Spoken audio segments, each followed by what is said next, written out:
the word outbreak is typically not a positive one, especially when you're referring to sickness. Now, in today's Find a Friend segment, sponsored by Rascal Animal Hospital, Dr. G, obviously here to talk about Parvo and all that comes along with this extremely contagious virus. But Dr. G, before we get into that, seriously, I have Angel in my lap here. Can we just look at this face? My goodness. Okay, tell us who or what the deal is with Angel here. So Angel is a puppy. It's part of a litter of 6 that they rescue from a kill shelter in Kentucky. Okay. And she's only probably about 6 to 8 weeks old, so she still needs a little bit of time before she can go to her new forever home, but this is the time to, you know, if people are interested. Right, to put in your adoption form Right. and all that. Okay, Exactly. and who do you have? This sweetie is Sierra, and she's about 4 months old, and she came from a kill shelter all the way in California.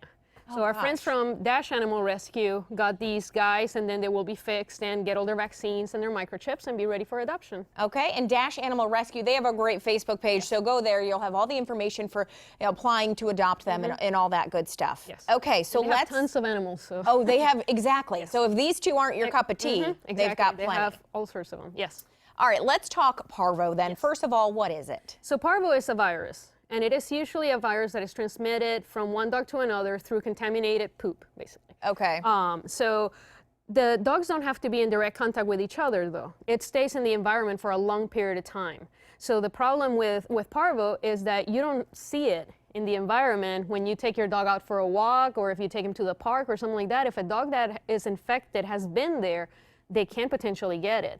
Also, the incubation time can be up to 7 to 10 days, which means that these dogs can be sick and be shedding the virus, but look perfectly fine. Oh, so you may that's take scary. your dog, Yeah. exactly, you may take your dog on a play date with a dog that looks perfectly fine, and then your dog can get sick. And you said an uptick in the number of cases, right? Yeah. Last Sunday, we had 4 confirmed cases of Parvo. In a period of about 3 days, we had 10 positive dogs coming in, and that's just at our hospital. So I don't know how many other places are seeing, and that's only the ones that are being diagnosed.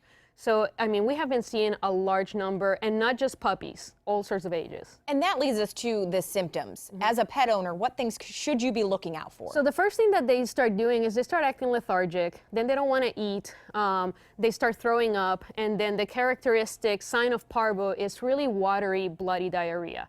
So by the time we see that, usually they're pretty sick. So very important if a dog is unvaccinated or vaccinated not by a veterinarian. About over half the dogs that we have seen this weekend have been vaccinated by their own owners with vaccines that they have purchased themselves at Tractor Supply.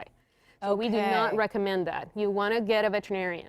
And most people do that because it's so expensive to go to the vet. It's so expensive to get a vaccine. There are plenty of vaccine clinics. We have vaccine clinics every 2 to 3 times a month. And there are a lot of other places that do low-cost vaccines and examinations. So, you know, you're saving a few bucks, and then you have a sick dog with a $800 bill and a 50% chance that they're not going to make it. Exactly. You got to be smart about that kind of stuff.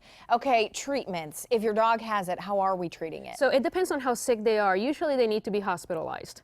And they need to be on fluids, IV fluids, because anything that they eat, they will potentially be vomited.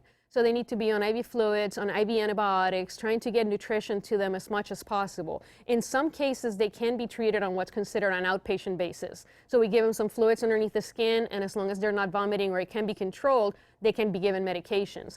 And sometimes, I mean, there are people that cannot afford hospitalization, so sometimes we have to be a little bit creative with the best way to treat them to give them the best outcome. And obviously prevention is the biggest thing that you're trying to teach here. Be prepared for things like this. As a pet owner, you have to know this.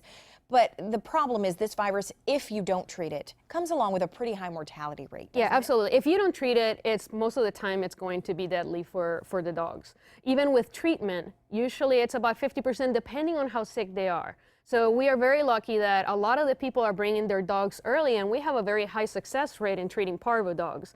But the statistics say that it's about a 50% chance that your dog's going to make it or not. And some breeds are predisposed or get more sick than others.